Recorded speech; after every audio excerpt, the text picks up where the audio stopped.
We're throwing it down here in this video. We're talking about impacts, throwing people across rooms, smashing them into walls, dealing extra damage, how hard you throw them into walls, grabbing people, throwing them around, dynamic movement across a battlefield in combat.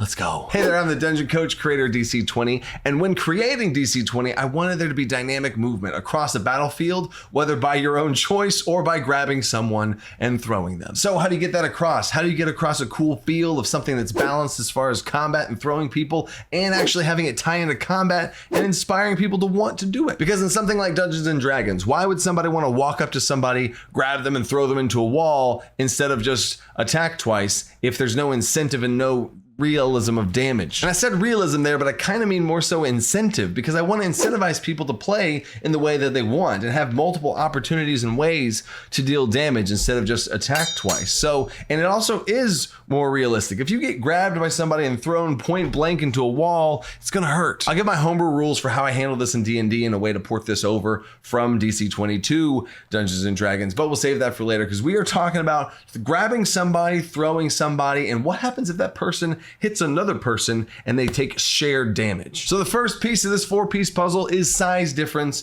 between creatures. If you're the creature and the same size and you're making a check against them to move them in some way and really physically interact with them in some way, shoving them backwards, grabbing onto them, throwing them, any sort of physical interaction that moves them, displaces them in some way. If you're the same size, y'all both make your checks. Athletics checks versus a martial check. A martial check in DC20 is athletics or acrobatics, whichever's higher. So you got your contest right there as you're usually used to, and there we go. But if the person initiating, the person that's trying to throw them, person that's trying to grapple them, if they are bigger or smaller, they get advantages or disadvantages depending on their size. If you're one size bigger, you have advantage. If you're one size smaller, you have disadvantage. Cool, but the target always makes a flat check. So now whenever you want to interact, we've established what kind of dice we're rolling here, and now brings us to step 2. Time out from talking about knocking things back, and I'm gonna knock your socks off with this. You might have noticed that I don't do many ads here on this channel, but whenever Acheron reached out to me with this thing, it blew me away. They have a book, and really it's now a series of books called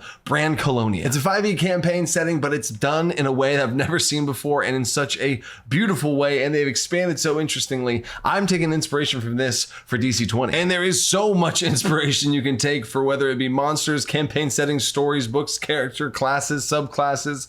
Ooh. Brancalonia is basically like an Italian flavored version of medieval fantasy, which is very interesting itself in the first place. It's also titled Spaghetti Fantasy. What's that? If you're familiar with spaghetti westerns, it's that old school feel, low magic, a little bit of grim, dark setting, but also has some slapstick bits to it, which might sound a bit weird at first, but basically think of a spaghetti western, take out the guns, switch them out for swords, and you actually get a really clever use of a world that doesn't take itself too seriously, but also incoherently makes sense. And apparently this thing's won so many awards, so many different Ennies and all this stuff for best writing, best campaign setting, and all this kind of stuff. So honestly, I have been diving through it, taking some notes on the side for my own self. So whether you're looking to actually run an entire campaign setting in this world or just take some inspiration from it and sprinkle it into your own, is a great resource. And when I say a resource, I actually mean 4 different resources where they expand on their original version in really unique ways. So check out the link in the top of the description and use code TheDungeonCoach10 to get 10% off. And whether you just pick up one or all 4, you're going to be blown away no matter what you do, because even just the inspiration from, I'm looking at it right here, a friar monk subclass. A friar, where could that go? It's like a strong, burly version of like a preacher type monk. It's so cool. I might have to make a friar subclass for DC20. But no matter what system you're coming from, this will be a huge source of inspiration. And thank you, Acheron Games, for reaching out to me and inspiring me for this, and I hope it inspires you guys too. All right, so now that we got the baseline for modifying the check, how do you throw someone? Step 2, let's throw somebody. So in order to throw somebody, you need to first have a hold of them, right? You're not gonna be able to throw something unless you're grabbing it. I can't throw this thing until I grab this water bottle. I first have to grab it, and then I throw it. And the cool part about DC20 is you have a 4 action point system. So it takes 1 action point to grab someone and be able to grab them, be able to grapple them. And then you can spend another action point to throw that grappled creature. And another beautiful part about DC20 here is it's really not complicated at all. I know there's a lot of heat that other versions of games get for grappling mechanics being very complicated and all this kind of stuff. You are physically interacting with another person. It is your check versus their check. You both roll those D20s. Boom, here they are. You spend that 1 action point, make a contest, and then you have to beat them in their check to be able to grapple them. Now, Now that they are grappled, you now say, I'm going to throw them, and you do another check. It's the same thing. You repeat the check. Keep in mind, though, in DC20, if this all happens within the same turn, repeated checks of the same kind do gain stacking disadvantage. So keep that in mind. It's another thing to kind of balance throwing, or else it'd be a lot more, crazy to throwing people around. I do want the people to have to work for these types of things because throwing is strong. I have the creature grappled. Now I make another athletics check to try and compare my athletics check to their martial check once again, see who's higher. If I fail, I don't throw them. I'm not able to throw them, and I still have them grappled, and they're still wrestling. But if I succeed, if I beat them, and I do in fact throw them, you throw the creature, assuming you're the same size as them, you throw them a distance equal to half of your might score, minimum of 1. But here's another part of how DC20 works if you're familiar with the by 5 system. Every 5 that you beat their contest by, let's say their contest, they got a 10 and you got a 15. Ooh, not only did you beat them, but you beat them by 5, which means you add another 1 space thrown. And in DC20, spaces is how you measure distance in DC20 instead of 5-foot increments.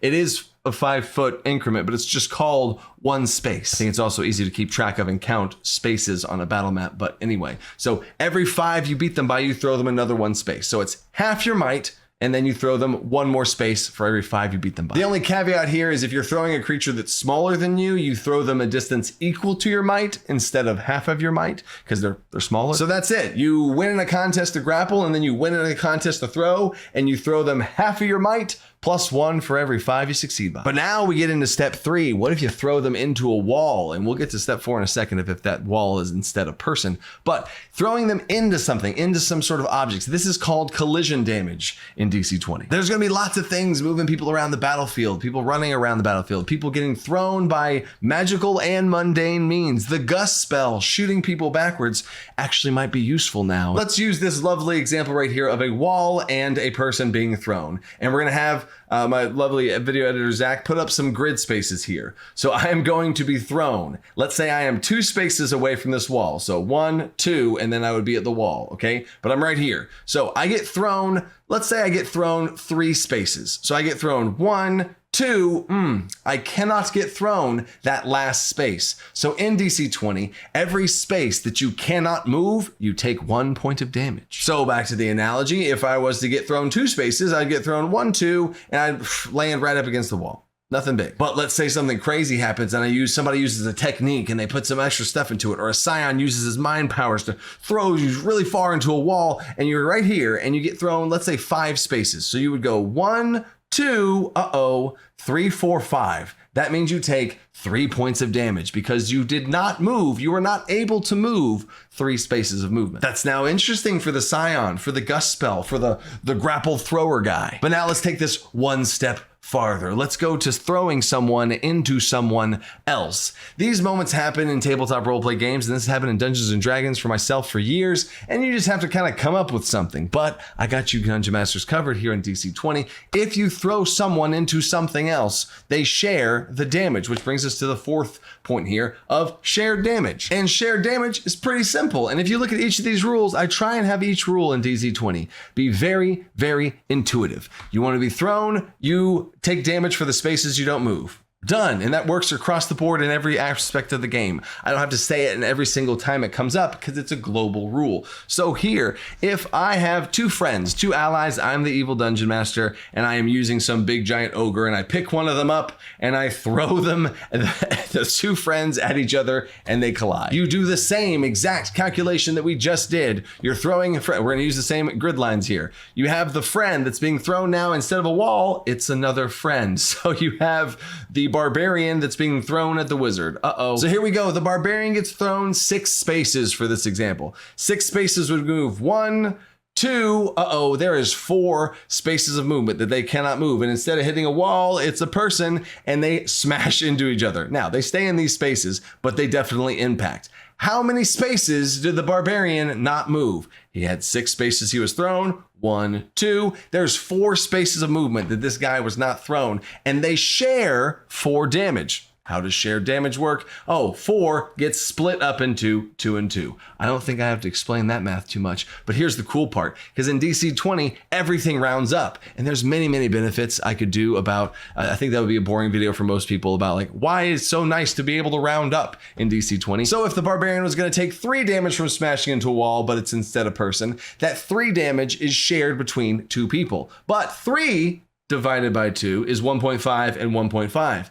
But in DC20, like I said, you round up to 2 damage. And it actually makes sense if 2 people smash into each other, it's gonna hurt a bit more. It's not gonna be, oh, round down, you take less. No, there's more damage going out there than there would be. So I absolutely love it. And as far as from a game master perspective, running this off has just been so simple. I've ran Scions before that are throwing people around. It's so simple, intuitive, and the rules are very easy to remember. And I have a player at the table that is playing a monk grappler person. It's just throwing people around left, right, and center, having a blast. And the little advanced tip here that I just thought about is if you are a martial character, martials have access to martial maneuvers. And there's a whole section of martial maneuvers called grapple maneuvers, which is a whole bunch of things that come online and let you be able to do when you have somebody grappled. It's also how I've made grappling a very easy system in DC20, because if you are grappling somebody, you have access to a list of things you can do to them. One of them, yes, is throwing. Another one is holding them in front of an attack and having them share damage with you. Ooh, interesting. You could throw them prone. You could add extra damage to the throw. You can do a whole bunch of stuff with your action points, spending action points